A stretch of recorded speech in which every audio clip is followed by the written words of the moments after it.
රීප් note එක අපි බලමු වට ප්‍රමාණයෙන් සමාන ලණු දෙකක් එකිනෙකට සම්බන්ධ කිරීම. මෙන්න මේ පේන ආකාරයට යටින් දාලා උඩට දාන්න තියෙන්නේ. අපි නැවත වාරයක් ඒ විදිහට ගහමු.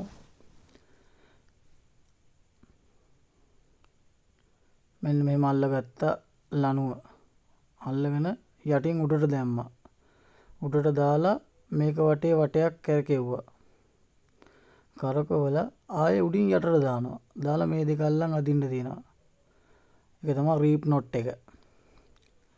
දැන් බලමු සිප් රීප් නොට් එක. මෙන්න මේ ආකාරයෙන් අපි ඉස්සෙල්ලා දාගත්තු විදිහටම වටයක් දැම්මා. දාලා මේක ඔහොම දැම්මුතින් රීප් නොට් එක එනවා. බයිට් එකෙන් තමයි ගන්නෙ. ලණුවේ මැද්දෙන් අල්ලලා මෙන්න මේ ආකාරයට සිප් රීප් නොට් එක වෙනවා. මේ තියෙන්නේ. මේක ඕන වෙලාවක ඇදලා ලෙහා ගන්න පුළුවන්. වට ප්‍රමාණයෙන් සමාන ලණු දෙකකටම තමයි මේකත් ගහන්නේ. මේක ඇදලා ලෙහා ගන්න තමයි සිප් රීප් නොට් එක ගහන්නේ. නැවත වාරයක් ගහලා පෙන්නන්න. මෙන්න මේ ආකාරයෙන් දාලා වටයක් කරකවලා බයිට් එකෙන් අල්ල ගන්නවා මෙහෙම. අල්ලගෙන අදිනවා. ඔන්න ආකාරයෙන් තමයි සිප් රීප් නොට් එක ගහන්නේ. සීප් බෙන්ට් එක ගමු. වට ප්‍රමාණයෙන් අසමාන ලණු දෙකක් එකට සම්බන්ධ කිරීමට තමයි සීප් බෙන්ට් එක ගහන්නේ.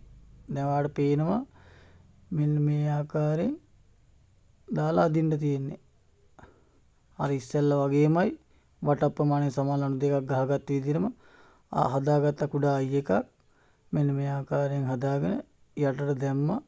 ඒක වටේ වටයක් කරකවලා මෙතන මේ අයි එකක් තියෙන්නේ. එන්න එතනින් තමයි එළියට දාන්නේ. ඔන්න ඔහොම දාලා ඇද්දාම සීප් බෙන්ට් එක.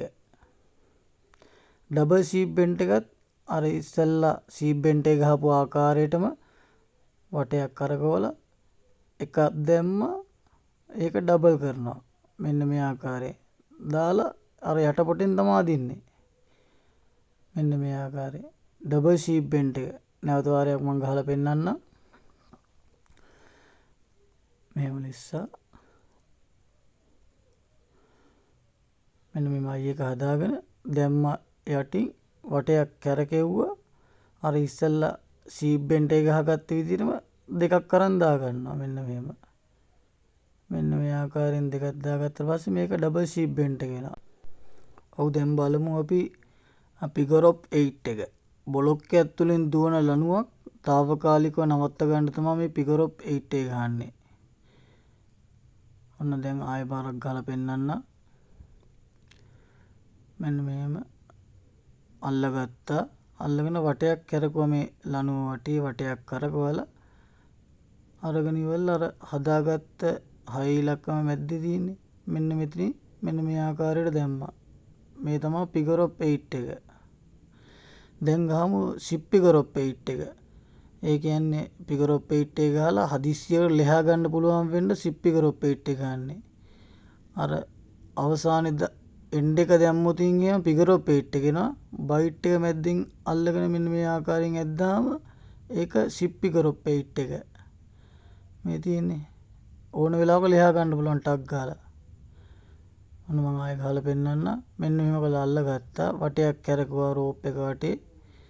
දාලා මැද්දෙන් අල්ලන් ඇද්දා. හරිම ලේසි මේක. ෆිගර් ඔෆ් 8 එක සිප් වෙනවා මේකේ. ස්ලිප් ෆිගර් ඔෆ් 8 එක. මාලින් ස්පයික් හිච් එක. මාලින් ස්පයික් එකක් වැනි දෙයක් උඩකට දෙන්න තමයි මේක ගහන්නේ. මෙන්න මෙහෙම දාලා මාලින් ස්පයික් මේ හිල මැද්දට දාලා අදින්න තියෙන්නේ.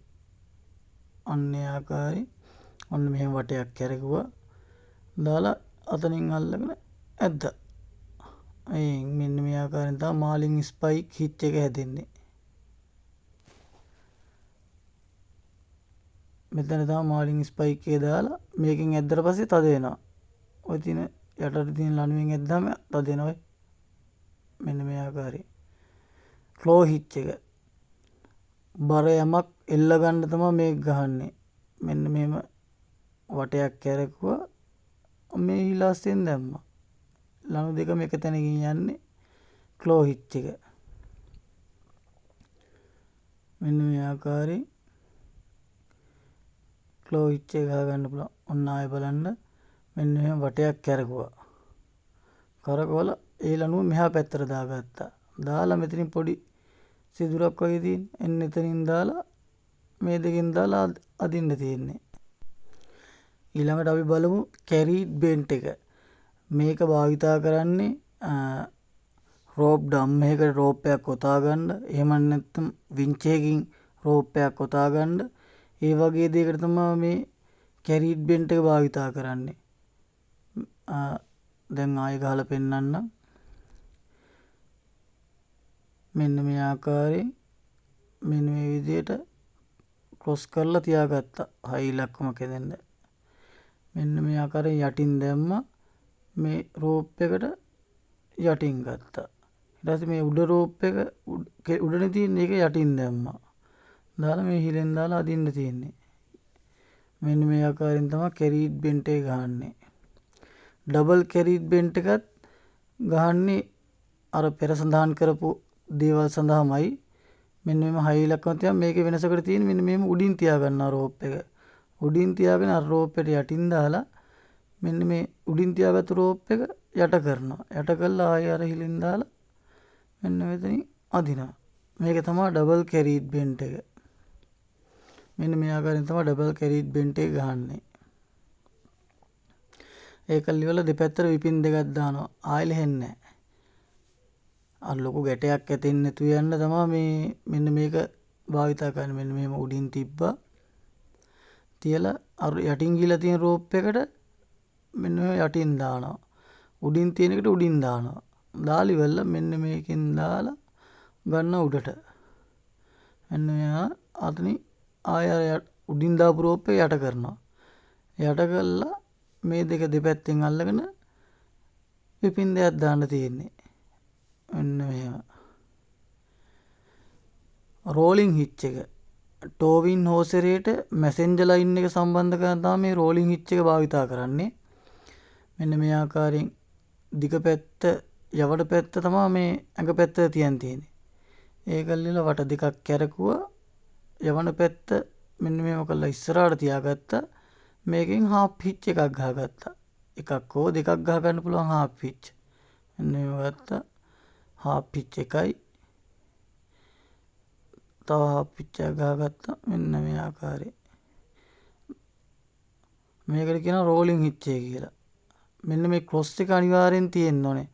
මේ ක්‍රොස් එක තිබ්බේ නැත්නම් වැරදි ගැටේ. දැන් බලමු අපි බෑක් වෝල් හිච් එක. මෙන්න මේ ආකාරයෙන් මේ හුක් එකට ලණුව සම්බන්ධ කරගන්න තමයි මේක භාවිතා කරන්නේ. මෙන්න මේ ආකාරයෙන් තමයි ගහන්න තියෙන්නේ. මම ආයෙ ගහලා පෙන්නන්න. මෙන්න මේ හුක් එකට දාගත්තා. දාලා මේ අල්ලන් ඉන්න පැත්තේ තමයි බර වැටෙන්නේ. ආයෙ යන්නේ නැහැ. මේකෙන් පුළුවන් අපිට මිෂින් මන් නොට් එක ගහගන්න. මෙන්න මේ ආකාරයෙන් අරන් දාගත්ත මෙතනින්. අපි බලමු බටර්ෆ්ලයි නොට් එක ගන්න ආකාරය. මෙන්න මෙහෙම රවුන්ඩ් තුනක් ගත්තා. මේ මැද එක තියෙන්නේ මැද එක යටින් ඇදලා ගත්තා උඩට. ආයෙ අරගෙන වටයක් දැම්මා. මෙන්න මෙහෙම දාලා මෙන්න මෙතනින් අදින්න තියෙන්නේ. ඒකල්ල දෙකෙන් ඇල්ලුවා ඇද්දා. මේක භාවිතා කරන්නේ කඳු නැගීම සඳහා භාවිතා කරන ගැටයක් තියෙනවා මිඩල්මන් නොට් එක කියලා. ඒ හා සම්බන්ධම ගැටයක්. මේක කඳු නගින්න උනත් භාවිතා කරන්න පුළුවන්. මෙන්න මේ ආකාරයට අල්ලගත්තා. අත වටේ වට තුනක් කරකවනවා. එක රෝපයක් ඉස්සරහට තියෙන්නත් අනිත් එක පිටිපස්සට තියෙන්නත්. ඒකල්ල මැද එක තියෙන්නේ. මැද එක මෙන්න මේ ආකාරයෙන් යටින් ගත්තා. අරගෙන උඩින් වටයක් කැරකෙව්වා. කරකවලා යටින් අල්ලගෙන අදින්න තියෙන්නේ. මෙන්න මේවා අල්ලගෙන ඇද්දා. මෙන්න මේ ආකාරයෙන්. මේකත් කඳු නැගීම සඳහා භාවිතා කරන්න පුළුවන්. කඳු නගින්නම් තමයි මෙම ගැටය භාවිතා කරන්නේ. මෙන්න මේ ආකාරයෙන් බෝලින් නොට් එක. මේකට කියනවා අපි ලණුවකින් తాවකාලික ඇසක් නිර්මාණය කර ගැනීම. මෙන්න මේ කුඩා හයක් හදාගත්තා. මේක වටේ මෙන්න මේ වටයක් කැරකුවා. ආයෙ මෙතනින් ඇතුළට දැම්මා. මේකට කියනවා බෝලින් නොට් එක කියලා. ලණුවකින් తాවකාලික ඇසක් නිර්මාණය කර ගැනීම. මම නැවත වරයක් ගහලා පෙන්නන්න. මෙන්න මෙහෙම කුඩා හයක් හදාගත්තා. මෙන්න මෙහෙම යටින් උඩට දාගත්තා. මේක වටේ වටයක් කැරකෙව්වා. ආයේ උඩින් යටට දැම්මා. දාලා මෙන්න මේ දෙකෙන් අල්ලගෙන අදින්න තියෙන්නේ. මේකට කියනවා බෝලින් නොට් එක කියලා. අපි බලමු දැන් රනින් බෝලින් නොට් එක. මේක දුවන ඇසක් කියලා තමයි කියන්නේ. මෙන්න මෙහෙම හදාගත්තා. කුඩා හයක් හදාගන්න මෙන්න මෙහෙම. දාලා අර දාගත්තු රෝප් එකට උඩින් මෙන්න මෙහෙම කරලා යටට දාගන්නවා. යටට දාගෙන මෙන්න මෙහෙම අල්ලගෙන මෙතනින් යටට දැම්මා. යටින් උඩට දැම්මා. ඔන්න ඕක වටයක් කැරකුවා. කරකවලා ආයේ උඩින් යටට දැම්මා. මෙන්න එහෙම ඇද්දා. රනින් බෝලින් නොට් එක කියලා කියනවා මේකට. දුවන ඇසක්. తాවකාලික දුවන ඇසක් නිර්මාණය කරගත්තා. දැන් බලන්න බෝලින් on the bite එක.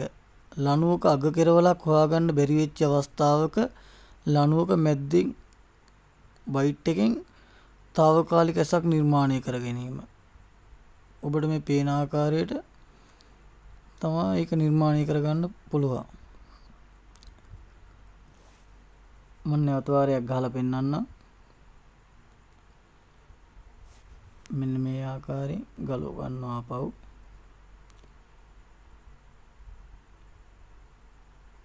ලණුවක මැද්දක් හොයාගත්තා. මැද්දෙන් මෙහෙම කළා ලණු දෙකම තියෙනවා. ඕවර්හෑන්ඩ් නොට් එකක් ගහන්න තියෙන. ඉස්සෙල්ලාම ඕවර්හෑන්ඩ් නොට් එකක් ගහුවා. මෙන්න මෙහෙම ඕවර්හෑන්ඩ් නොට් එකක් ගහලා මේ මෙතනින් අත් දාලා මේ අපි දාපු එකම තියෙන්නේ. ඒක අල්ලගත්තා. අල්ලගෙන මේ ලණුව කෙලින්ම ඉස්සරහට යවුවා. දාලා මෙන්න මෙතනින් අදින්න තියෙන්නේ. හරිම ලේසි. බෝලින් නොට් එක වගේමයි. ඊට පස්සේ අපි ගහමු ෆ්‍රෙන්ච් බෝලින් නොට් එක. එහෙමත් නැත්නම් ජීවිත ආරක්ෂක ගැටේ කියලා කියනවා. මෙන්න මේ 6 ඉලක්කම් දෙකක් හදාගත්තා. ඒක වටේ වටයක් කැරකුවා. මෙතනින් ආපහු ඇතුළට දැම්මා. දාලා මේ දෙකෙන් අල්ලගෙන අදින්න තියෙන්නේ. මේ තියෙන්නේ. මේක මෙන්න මෙහෙම ලොකු කුඩා කරන්න පුළුවන්. ජීවිත ආරක්ෂක ගැටේ. මම නැවත වාරයක් ගහලා පෙන්නන්නම්. මෙන්න මෙහෙම ගැලෙව්වා. තියාගත්ත ටික ලොකුවට රවුන්ඩ් එක. 1යි 2යි. දැන් මෙහෙම අරන් යටින් උඩට දැම්මා. දාලා මේක වටේ වටයක් කැරකුවා. ආයෙ යටට දැම්මා. දාලා මේ දෙකෙන් අල්ලගත්තා. උඩින් ඇද්දා. මෙන්න මෙහෙම. මේන් තියෙනවා i2 එකක් ලොකු කුඩා කරන්න පුළුවන් මේක. ජීවිත ආරක්ෂක ගැටයක් කියලා කියනවා මේකට. අපි බලමු තිම්බ හිච් එක. හාල් ගෝණියක් සීනි ගෝණියක් වැනි දෙයක් උඩකට ගන්න පල්ලයට බාන්න තමයි මේ තිම්බ හිච් එක භාවිතා කරන්නේ. මෙන්න මේ ආකාරයෙන් මෙන්න මේ හාල් ගෝණියට දාලා ඇද්දට පස්සේ තද වෙනවා. ආයේ මේක අතෑරියට පස්සේ බුරුල් වෙනවා. මේ මෙන්න මේව තමයි තිම්බ හිච් එක ගහන්නේ. මෙන්න මේව කළා වටයක් කැරකුවා. කරකවලා අපි දාපු ලණුව තියෙන ඒක වටේමයි කරකවන්නේ. 1යි 2යි 3යි. මෙන්න මේව දාලා ඇද්දා. දැක්කා තිම්බ හිච් එක. ෆිෂර්මන් බෙන්ට් එක. මේක නැංගුරමකට ලණුවක් සම්බන්ධ කරගන්න තමයි මේ භාවිතා කරන්නේ ෆිෂර්මන් බෙන්ට් එක. මෙන්න මේ ආකාරයෙන් මම නැවත වාරයක් ගහලා පෙන්නන්න. මෙන්න එහෙම එක රවුමක් කැරකුවා. මෙහෙම දෙවෙනි රවුම අරගෙන මේක අස්සෙන් දානවා දෙකම අහුවෙන්න. දාලිවල මෙන්න මේ ආකාරයෙන් අදලා මෙතනට විපින්නයක් දැම්මනම් හරි. මේකට කියනවා ෆිෂර්මන් බෙන්ට් එක කියලා. තිම්බ හිච් and half hitch. කොටයක් වගේ දෙයක් ඇදගෙන යන්න අර තිම්බ හිච් එක ගහපු ආකාරයටම මෙහෙම කරලා ගත්තා. වට දෙකක් කැරකුවා. වට දෙකක් කරකවලා කොටේ මහත පැත්තට half hitch එක ගන්නවා. කොටේ හීනි පැත්තට තමයි තිම්බ හිච් එක ගන්නෙ. මෙන්න මේ ආකාරයෙන් මහත පැත්තට half hitch එක ගන්නවා.